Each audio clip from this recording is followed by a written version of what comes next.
maunawa namin ito, maipamuhay at pakinabangan. Salamat, kayo po ang mangusap.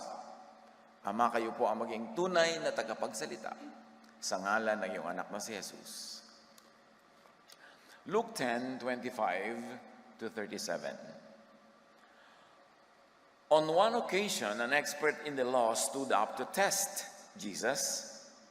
Teacher, he asked, what must I do to inherit eternal life? It's a top issue. At itutuloy natin maya-maya ang sagot ni Jesus. Elsewhere, Jesus taught in John 3:16, for God so loved the world that he gave his one and only Son, that whoever believes in him shall not perish, but have eternal life.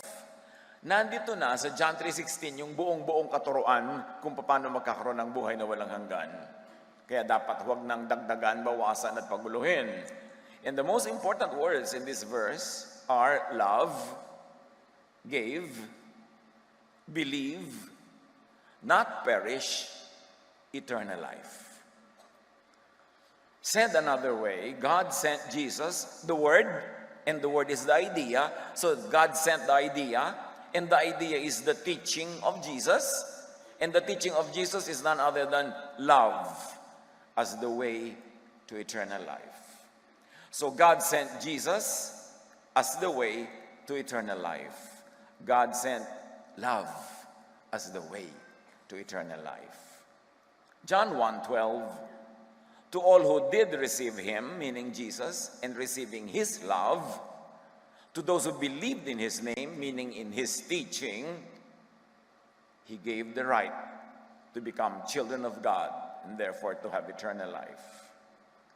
The word, the idea of Jesusness, passing through the door and portal of love. Siyempre, yung korteng pusong love, ano lang yan, symbol. Kasi yan ang nakasanayan natin. But the word, the idea, the Son of God that became flesh, passed through the door of love into the world. Kaya makikita natin na si Jesus ay isinilang, he went into the world, and the reason and the method is also love, the door of love. The Son of God becomes Jesus the man and makes his dwelling among us. Then Jesus the Word comes from heaven to the world through the door, the stargate of love. Kung bibigyan natin ng illustration, yung kalayo-layo ang eternal spaces and time went into earth as flesh through the door, the portal, the idea of love. God sent Jesus to the world to be humanity's door to eternal life. So Jesus becomes the door. God sent Jesus, the teaching of Jesus and love, as portal to eternity. Makararating ka doon sa kaluwalhatian, sa walang hanggan, sa pamamagitan ni Jesus. Si Jesus ang daan, at si Jesus ay personification of love. Therefore, the door, the portal, the stargate is love. Jesus takes love believers with him to eternal life. Many people did not know the way. Many people did not know love as the way to eternal life. God sent Jesus to teach that way. So enter heaven through the Jesus way, through the way of Jesus, through love. There is something about love that is so mysterious and powerful, and love is energy. Love is vibration, and when you vibrate in love, you vibrate with the universe. You vibrate into eternity. Dapat maintindihan yon from that point of view. Hindi lang yung love na romantic love. Hindi lang yung love na pang mag-asawa, mga magkasintahan. yung pagmamahal. Tunay na pagmamahal vibrates. And you vibrate with the universe, with God, because God is love. And when you vibrate with the vibration of God, of course, you have eternal life. Luke 10:25-37, yung nakaraan nating binabasa kanina, what must I do to inherit eternal life? Pinakamahalagang tanong ng nabubuhay pa lang dito sa katawang lupa. Sumagot si Jesus, what is written in the law? He replied, how do you read it?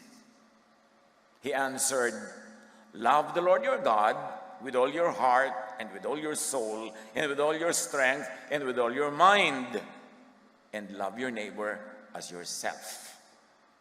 A direct quote from Leviticus 19:18. So sabi ni Jesus, ano ba ang nakasulat kung paano ka magkakaroon ng eternal life? Alam naman nung nagtanong, sabi niya, love God and love your neighbor. Yun po, para magkaroon ng eternal life. This is the universal law. It means love God and your neighbor as yourself. This is not the local Jewish legal and ritual law. Nung sinabi ni Jesus, ano ba sinasabi ng law? Anong nakasulat? Ang pinag-uusapan doon, yung way to eternal life. And that law is the universal law of love, not the legal, ritualistic, busisi laws of Israel for their daily, religious, and social life. Hindi yun ang way to eternal life. The universal law of creation, which is love. At sabi ni Jesus, you have answered correctly. Jesus replied, do this, love, and you will live. Love, and you will be saved from death. Sabi mismo ni Jesus. Love, and you have eternal life. Sabi naman ni Peter, Acts 16:31, believe in the Lord Jesus and you will be saved. Which means believe in love, because love is the message of Jesus, and you will be saved from damnation, and of course you will have eternal life. Matthew 22:37-40, Jesus replied, love God and your neighbor. All the law and the prophets hang on these two commandments. Ang dami kasing commandments, nakakalito na, hindi mo naman masunod-sunod lahat, lalo yung mga detalye niyan. Sabi ni Jesus, huwag kayong malito, love God, love others. Yan ang kahulugan ng law.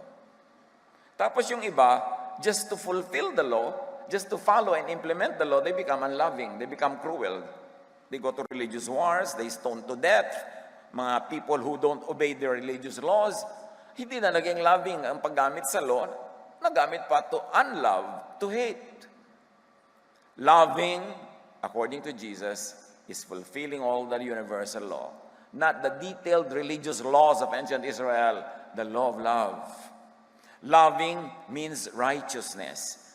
Loving is counted as righteousness. Those who love are counted by God as righteous. Hindi yung nakakasunod sa mga butingting na mga batas ng ancient Israel. Ang nagmamahal ay sumusunod sa Diyos at ibinibilang, itinuturing na righteous. Therefore, loving equals eternal life. Gusto magpalusot pa nitong nagtanong, kasi obviously, hindi siya loving Sabi ni Jesus, paano ba nagkakaroon ng buhay na walang hanggan? Yun ang tanong niya kay Jesus. Ang inaasahan niya siguro sagot, well, obey all the laws of Israel, do this, don't do that, don't do this, don't do that, and you will be having eternal life. Kaya sabi ni Jesus, love. Verse 29, but he wanted to justify himself for not being all loving, we suppose.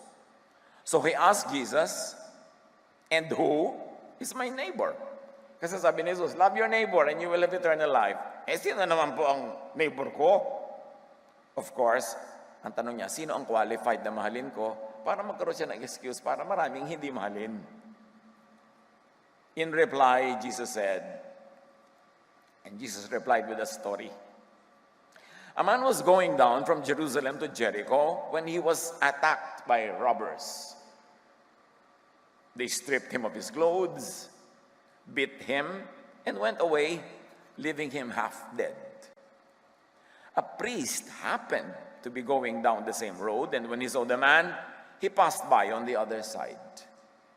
May priest, religious leader.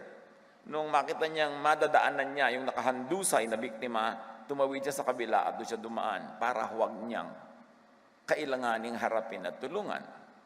So too, a Levite, a very highly regarded religious persona, when he came to the place and saw him, passed by on the other side.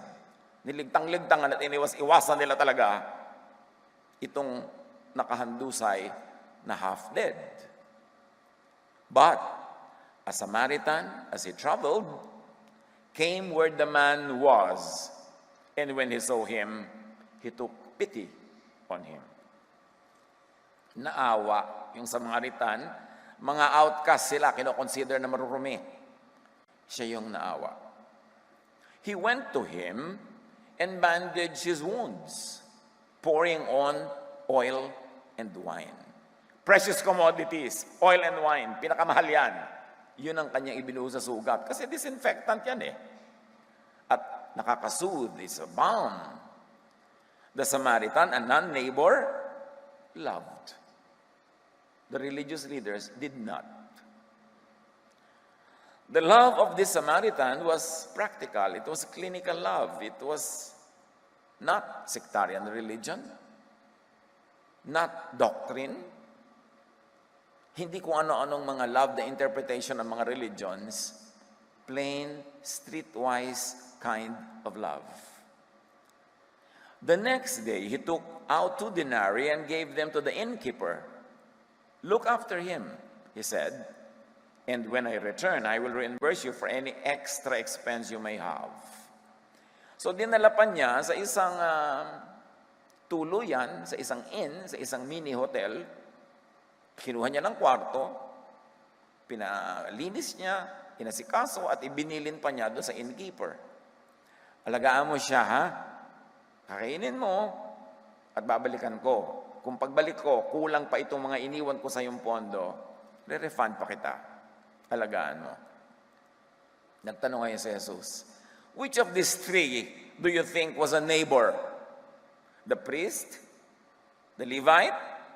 Or this outsider, downtrodden, maliit ang tingin na Samaritan? In other words, who loved his neighbor? And the question really is not who loved his neighbor, but who has eternal life then? Because di ba sabi ni Jesus, those who love will have eternal life. So sino sa tatlong yan ang may eternal life?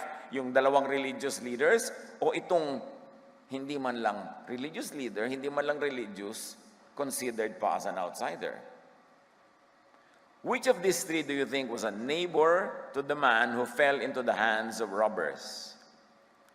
The expert in the law replied, the one who had mercy on him. Jesus says, loving, helping others is the way to eternal life. Hindi ito emotion, kundi action. Pansinin natin, mga kapatid, walang binanggit si Jesus na religion o religious act. Hindi niya sinabi, ang nagpabinyag sa tamang paraan ang magkakaroon ng eternal life. Ang sumali sa ganitong sekta ang magkakaroon ng eternal life. Ang nagsusuot ng ganitong kahabang palda ang magkakaroon ng eternal life. Ang ganito ang haircut ang magkakaroon ng eternal life. Sabi, yung tumulong, siya ang may eternal life.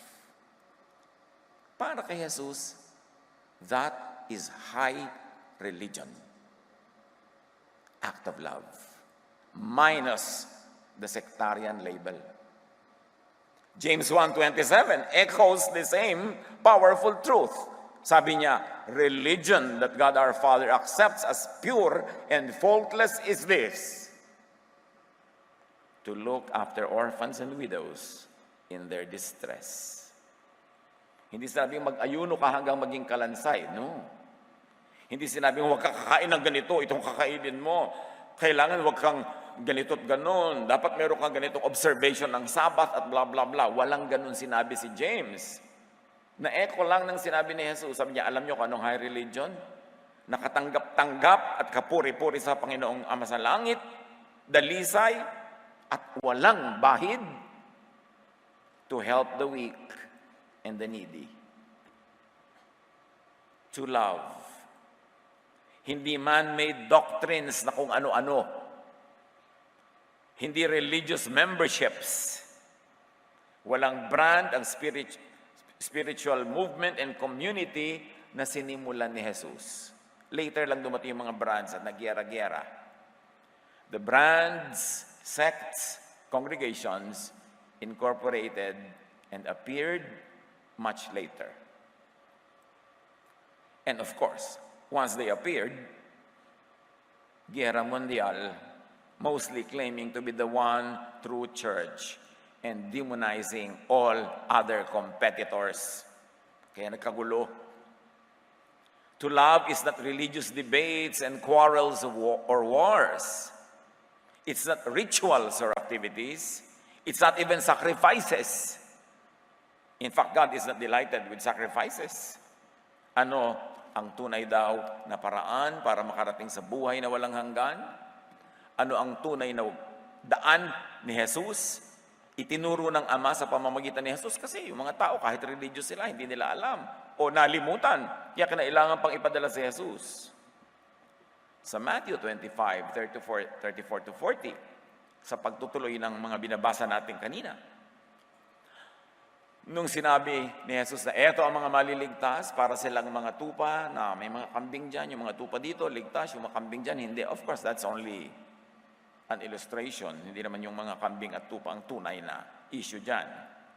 Then the king will say to those on his right, hinati daw kasi ng king yung mga tao. Isang grupo sa left, isang grupo sa right. Of course, it's an oversimplification, an example. Come, you who are blessed by my Father, take your inheritance, the kingdom, meaning eternal life, the kingdom prepared for you since the creation of the world. Long before corporate religions, ibig sabihin, meron ng nakahandang paraan ng pagpunta sa kingdom. Kasi prepared before the foundations of the world. Religions came much, much later, claiming to be the way to God. E paano nung wala pa sila? Walang way? At sabi ni Jesus, hali kayo, tanggapin ninyo ang inyong gantimpala, buhay na walang hanggan. Bakit po? Ano pa nagawa namin? Hindi naman kami sumali sa mga sekta. Hindi naman kami sumali sa ganitong religion. Hindi kami nagritual. Ano po?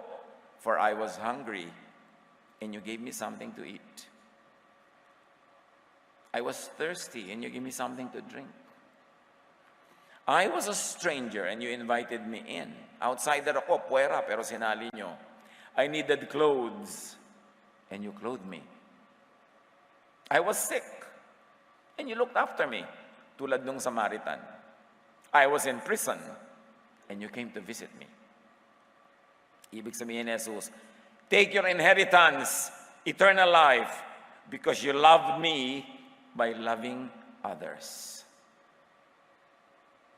Kaya sabi ni Paul sa 1 Corinthians 13, anumang doktrina ang ipagpatong-patungin ninyo, the greatest is love. The way, the method, the truth, the teaching, the love of Jesus is the way to eternal life. Huwag malito. 1 John 4:7-8, let us love one another. For love comes from God. And if it comes from God, it is what will go back to God. Love comes from God, therefore love will go back to God. Sumakay ka sa tide of love to go back to love and to God. Everyone who loves has been born of God or born again. Everyone who loves has been born of love, of God. Paano po yan? Hindi naman ako umattend sa rally sa Luneta para itaas ang kamay ko, para tumanggap. Nagmamahal ka ba? Umiibig ka ba? Tumutulong ka ba? Opo. Eh anong sabi ni Jesus? Anong sabi ng 1 John 4:7-8? If you love, you have been born of God. Hindi mo kailangan sumali. Alam niyo yung mga nagpapataas, maganda naman kung ipapaliwanag ko ano yung ginagawa. Pero yung nagtaas ka lang, akala mo anak ka na ng Diyos. Yumuko ka lang at umusal ng mga dasal-dasal, repeat after me, akala mo anak ka na ng Diyos. Maganda kung naiintindihan ang ibig sabihin ng dasal. Pero kung akala mo dahil lang nagdasal ka o nagtaas ka ng kamay o dumalo ka, naging anak ka na ng Diyos, abay mag-isip-isip ka. Ang mga religions kasi, gusto nila yung magtataas ka ng kamay, uusal ka ng dasal, mag-fill up ka ng form para maging member ka nila. Ganun lang yun, para may ownership of you. Siyempre, ituturo mo na magiging anak ka ng Diyos sa pag-ibig lamang, hindi ka naman sumali sa amin, hindi ka umattend, edi hindi ka magiging amin. Wala kaming claim sa iyong tithes and offering. Kaya kailangan may procedure, may paraan na alam mong sa amin ka na born again, sa amin ka naligtas, para dito ka tumanaw ng utang na loob at dito ka magdala ng offering. Yun lang yun. Pero ang totoong turo ni Jesus, ni James, ni Peter, pag nagmamahal ka, na patunay yun na anak ka nga ng Diyos. Kahit hindi ka member ng anumang sekta. Whoever does not love does not know God, and therefore does not have eternal life, because God is love. Kung mapapasali ka pa sa mga reliyon na hindi loving, self-righteous, judgmental, mahilig magpuwera, mahilig magpahiya ng mga makasalanan, nasan yung love? Do not unlove, do not hate, do not hurt one another in the name of God. Kasi religious war ang mangyayari dyan. Do not be cruel to others for the sake of religion, for the sake of doctrine. Siyempre, kailangan umaalingaw yung doctrine. Doctrine, dapat ganon, no? Pero ang point, anong doctrine ang babangga sa love? It is love that is a sign that you're a child of God. It is a love that comes from God, and it is a love that brings you back to God. So, huwag maging overly loyal to any doctrine that is unloving in application. Yung puro religious purity, tanggalin natin yung mga makasalanan, batuhin natin sila, ipuwera natin sila. Turo ba yun ni Jesus? Yun ang babatuhing babae. Nahuli na sa akto, may verse pa silang pang-justify ng batuhan. Hindi naman pinabato ni Jesus eh. Labing bang mambato? Proverbs 12:28, in the way of righteousness, and by now we know that righteousness means loving, there is life. Along that path is immortality. You want immortality? Go the way of righteousness. Be loving, because that is counted as the righteousness. Kaya sa Luke 10:25, what must I do to inherit eternal life? He answered, love the Lord your God and love your neighbor as yourself. Do this, and you will live. You will have eternal life. Kaya, mga kapatid, siyempre, love na lang. Sabihin nyo nga, love na lang with feelings. 1, 2, 3. Feelings na ba yun? Once more. Ayan, love na lang. Sino naman ang tinitingnan nyo habang sinasabi nyo yan? Baka sa pitaka nakatingin. Do a good Samaritan. Yan ang walang mali na doktrina. Nagsasabunutan ng mga tao kung anong tamang doktrina ng baptism, kung anong dapat tinapayang kainin sa Eucharist, kung anong kakantahin, mabagal ba o mabilis. Hindi nyo na yan malulutas. Kaya, ano ang sagot? Wow, pass sa test, oh. Taas ang komprehensyon ng kongregasyong ito. Love na lang. Kasi wala doon mistake. Help a victim of unlove. Any unlove. O marami dyan, mga wives na kulang sa pag-ibig ng asawa, mahalin nyo as kapatid. Huwag naman bilang kapalit ng kanyang asawa. Di ba? Mahalin nyo siya as anak, as nanay. Cure a wounded, bleeding, hurting someone. Do that, and you have eternal life. Siyempre, magagalit sa akin lahat ng mga sekta na nagtuturo ng iba. Dahil, turo naman yan ni Jesus. Awayin nila si Jesus. Ako naman dito, isa lang hamak na taga-repeat na sinasabi ni Jesus. Clothe a naked, cold someone. Alam nyo, maraming nakedness. Yung tinatanggalan mo ng dangal, hinihiya mo. Nakedness yun. So, bigyan mo siya ng dangal, ng pahalaga. Binibihisan mo. Huwag maghubad Huwag magpahiya ng kapwa. Baligtad eh. Feed a hungry, thirsty someone. Maybe it's hunger for food. Maybe it's hunger for attention. Maybe it is hunger for understanding, for forgiveness, for care. Maaring namamalimos lang siya ng konting oras kasi kailangan niya ng kausap. Feed a hungry, thirsty someone. And of course, the most basic level is literal food and literal drink. Hindi lang tayo dapat may involved sa self-serving, inward church activities. Yung umattend ka talaga, nagwo-worship ng mga 3 oras, pagod ka, high na high ka, tapos uwian na. Wala ka man lang pinakain kahit na peanut butter sandwich sa daan, tapos high na high ka dyan. Yan yun. Pinasaya mo lang ang sarili mo. Marami magwo-worship, emotional tripping. Talagang dapat tigmak ng luha, gumugulong sa sahig, ganyan. Blessed na blessed ako. Tapos, ang dami dinadaan ng pulubi, wala mo lang iabot kahit white rabbit. Anong worship yon? Kasi nalibang na tayo na akala natin yun na. Dapat ang ginagawa lahat nasa bubong dingding ng simbahan. Siyempre, para control ka ng church, dapat lahat nasa loob. Pero nasa labas ang tunay na service. Anong saysay ng asin? Nasama-sama lang yung asin sa loob ng lalagyan. Kailangan lumalabas ka para bigyan ng lasa, pigilin ng pagkabulok ng maraming bagay. Help others to survive. Makatawid. Maraming tao kailangan lang nila makatawid eh. Hindi mo silang kailangan pakainin ng 1 taon. Yung patawirin mo lang sa gutom ngayon, pakainin mo lang. Mamaya, makakagawa na yan ng paraan. Kailangan lang makatawid. Yung lungkot na lungkot lang, kailangan lang niya makatawid. Konting kausap. Alam nyo, one of the saddest funeral services I ever do, kung nagpakamatay yung yumao. Sad. Wala ka maimbentong comforting words para sa mga namatayan. At marami mga nagsisisi, naku, magpapakamatay na pala siya. Kung alam ko lang, kinausap ko sana. Busy kasi ako kanina. Hindi naman talaga natin alam kung sino nagbabalak tumalon. Pag nalang tumalon na, tsaka mo malalaman. Pero ba't maaabangan pa yung dumating yun? Help others to survive, makatawid, kahit oras lang, kahit sandali.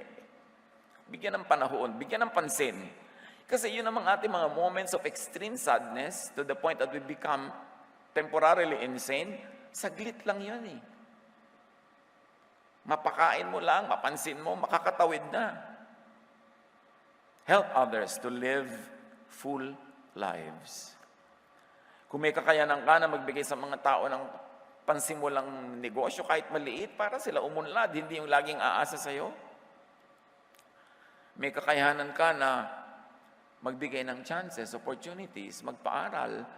Kung di mo man pag-aralin ng isang buong kurso, kahit isang semestre, mabigyan mo ng tulong, pangtawid. Yung susunod.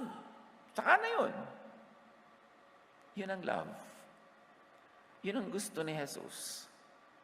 At yun ang ginawa niya. Sa buong ministry niya, ang dami niya itinatawid. May karamdaman, papagalingin. Sabi nga nila, may isang babae that had 7 demons na pinalayas ni Jesus. Well, it could be literal demons, but I like to believe those are 7 psychiatric demons. Siguro, depressed, sad, hopeless, nagkakaroon ng mga panic attacks, nagkakaroon ng anxiety, kung ano-ano. Pero dahil sa pagtanggap ni Jesus, sa pag-ibig niya, naitawid at sinabi, napalayas ang 7 demonyo. Hindi naman kailangan yung mga demonyo yun, may pakpak na itim at may hawak na malaking tinidor. Kasi maraming inner demons na gumugulo sa atin. Ang kailangan ng tao, pagmamahal, pag-ibig, pagtanggap, hindi sermon, hindi paghusga. Ang kailangan niya, yung ginagawa ni Jesus, pag-ibig. Yan ang pandemic. Ang tunay na pandemic is lovelessness. At napakarami zombie ngayong katawan, pero patay ang espiritu because of lack of love, lack of happiness, lack of joy, lack of peace. Kaya sabi ni Lord, I'll give you rest, I'll give you peace. Yan ang mga pangako niya, hindi condemnation, hindi kung ano-ano mga sacrifices ang hinihingi niya. Magpahinga kayo. Sabi niya, I came to give you rest. Jesus, the Word, the idea of love, came from eternity. God came to this world for His mission of love, and after completing His tour of duty, returned to eternity to the Father. Do the same.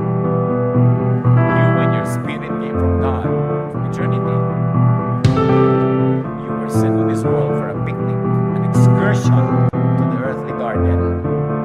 You were sent to this world for a mission of love and also personal recreation.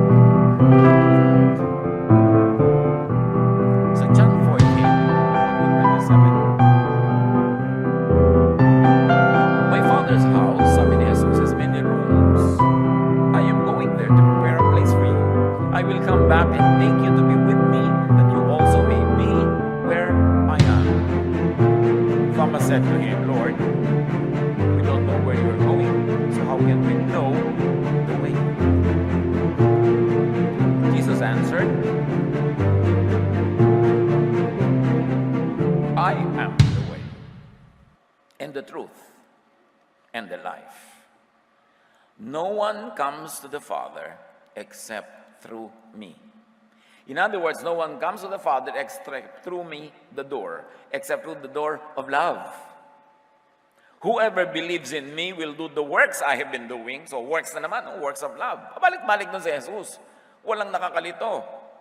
At sabi niya, if you love me, keep my commands. And that is the command, love. Sabi niya, I'll give you one command, love. And I will ask the Father, and He will give you another advocate to help you and be with you forever, the Spirit of truth. So ang mga tao, parang nalulungkot dahil sabi niya, Jesus, ako pupunta na sa Father. Sabi niya, pero kayo malungkot. I will ask the Father to send you the Holy Spirit. At katumbas na rin nun yung nandyan ako. Before long, the world will not see me anymore, but you will see me. Because I live, you also will live. Pero meron niyang parenthetic expression, because I love, so you also should love. Therefore, because I live, you will also live. On that day, you will realize that I am in my Father, and you are in me, and I am in you. When? What day? When Jesus sends the Spirit of truth, the advocate. Whoever has my commands and keeps them, and what's the command? Love, is the one who loves me. The one who loves me will be loved by my Father, and I too will love them and show myself to them. And Jesus replied, anyone who loves me will obey my teaching. My Father will love them, and we will come to them and make our home with them. Yung mga iba, walang ginawa kundi abangan ang langit. Na pumunta sila dun sa langit. Of course, marami kasing symbolism yung travel to eternity. Pero sabi rin ni Jesus, I and the Father will be with you. Huwag kayong mag-worry, kami pupunta sa inyo. Kaya sabi niya, thy kingdom come, thy will be done on earth as it is in heaven. Anyone who does not love me will not obey my teaching, will not love. Anyone who insists on the unloving law, on the unloving justice, sabi niya, they don't really believe in me. Kaya nakakalungkot ang dami nagtumatawag sa sarili nila Christian, pero actually, hindi si Christ ang sinusunod, Pharisees. All this I have spoken while still with you. But the advocate, the Holy Spirit, whom the Father will send in my name, will teach you all things and will remind you of everything I have said to you. Anong ipapaalala? Yung sabi ni Jesus, hindi yung sabi ng iba. Kaya ang dapat alalahanin, gunitain, balik-balikan, yung sabi ni Jesus. At sa Acts 2, verses 1 and so on, when the day of Pentecost came, they were all together in one place. Suddenly a sound like the blowing of a violent wind came from heaven and filled the whole house where they were sitting. They saw what seemed to be tongues of fire that separated and came to rest on each of them. All of them were filled with the Holy Spirit. Natupad na sa Acts chapter 2 ang sinabi ni Jesus, I will send you the Comforter. I will send you the Advocate. I will send you the one who will remind you of everything. Amazed and perplexed, the people ask one another, what does this mean? Bakit sila nag-i-speak in the tongues of the world and the languages of other cultures? Then Peter stood up, raised his voice, and addressed the crowd. This is what was spoken of by the prophet Joel. In the last days, God says, I will pour out my Spirit on all people. Pag may nagtatanong, Pastor, last days na po ba ngayon? Iha, basahin mo yung Acts chapter 2. Doon pa lang, last days na. Nagyari na yung dapat mangyari. Ano yon? Not the end of the world, but the end of the temple world. The end of the world of the law. Dahil dumating na ang world of love. World of grace. Ushered in by the presence of the Holy Spirit, most dramatically exhibited at Pentecost. Naganap na noon pa man sa Pentecost. Paano magkaroon ng eternal life? How to go back to heaven? Bakit back?